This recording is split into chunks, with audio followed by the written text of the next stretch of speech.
उन्होंने बहुत सारी बातें बोली हैं, मैं उसको आज काउंटर नहीं करना चाहता हूँ।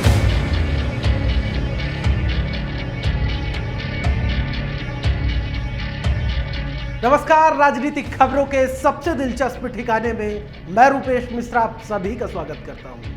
सचिन पायलट और अशोक गहलोत के रिश्तों में इतनी खटास बन गई कि पायलट को बागी होना पड़ा।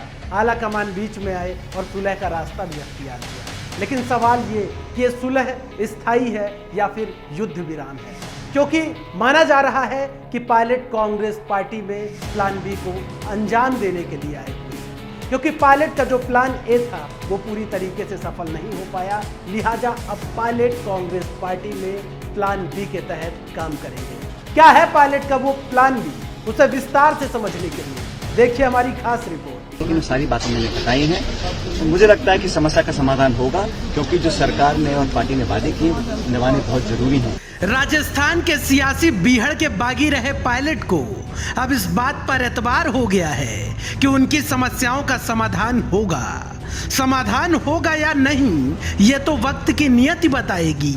लेकिन एकाएक इस तरह बगावत छोड़ सुलह के रास्ते पर चल देना सचमुच बेहद रोचक है। सियासत के जानकार तो इसे भी पायलट की रणनीति का एक अहम हिस्सा बता रहे हैं। जानकारों का कहना है कि पायलट जिस मंसूबे के साथ अपना सियासी विमान लेकर कांग्रेस के रनवे से उड़े थे, वो मंसूबे पूरे नहीं हो पाए। लिहाजा पायलट की समझदारी इसी में थी कि अब वो घर वापसी कर ले। लिहाजा पायलट ने किया भी ठीक वैसे ही। लेकिन कुछ रणनीतिकारों का कहना है कि ये सुलह नहीं है, बल्कि तूफान से पहले की खामोशी है। इसके संकेत तब मिले थे जब पायलट कैंप के सबसे करीबी रमेश मीणा ने दिल्ली में सुलह के बाद ही एक बड़ा बयान दिया था। रमेश मीणा ने कहा था, कौन राज करेगा ये तो वक्त तय करेगा। दरअसल पायलट के कुनबे का यह संकेत कहीं ना कहीं इस ओर इशारा कर रहा है कि अभी असल गेम बाकी है। लिहाजा कुछ राजनीतिक प्रेक्षक इस बात का भी अनुमान लगा रहे हैं कि पायलट अपने प्लान बी के क्रियान्वयन के लिए एक विशेष रणनीति के तहत कांग्रेस से समझौता कर रहे हैं और प्लान पूरा होते ही पायलट का विमान पूरी ताकत के साथ रनवे से उड़ेगा।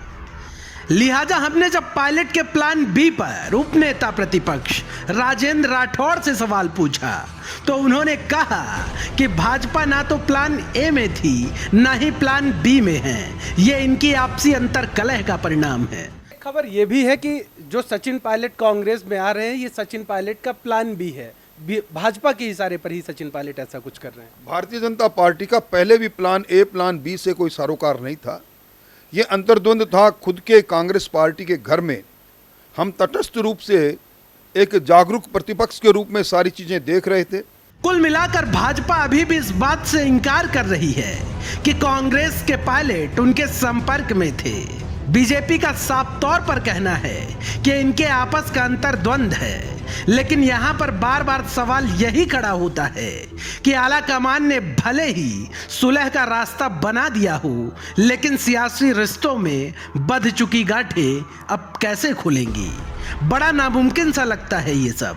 Bureau report, the fact India. तो देखा आपने कि किस तरीके से माना जा रहा है कि पायलट अब कांग्रेस पार्टी में आए हैं तो प्लान बी के तहत अपनी एक अलग रणनीति बनाएंगे। लेकिन भारतीय जनता पार्टी का इस बारे में कहना है कि पायलट के ना तो वो प्लान ए में शामिल थी, ना प्लान बी में। लिहाजा देखना होगा कि राजस्थान की जो सियासी आबोहवा है वो किस ओर बहती है। दोस्तों, कल फिर हाजिर होंगे सियासत की एक दिलचस्प खबर के साथ। तब तक के लिए नमस्कार।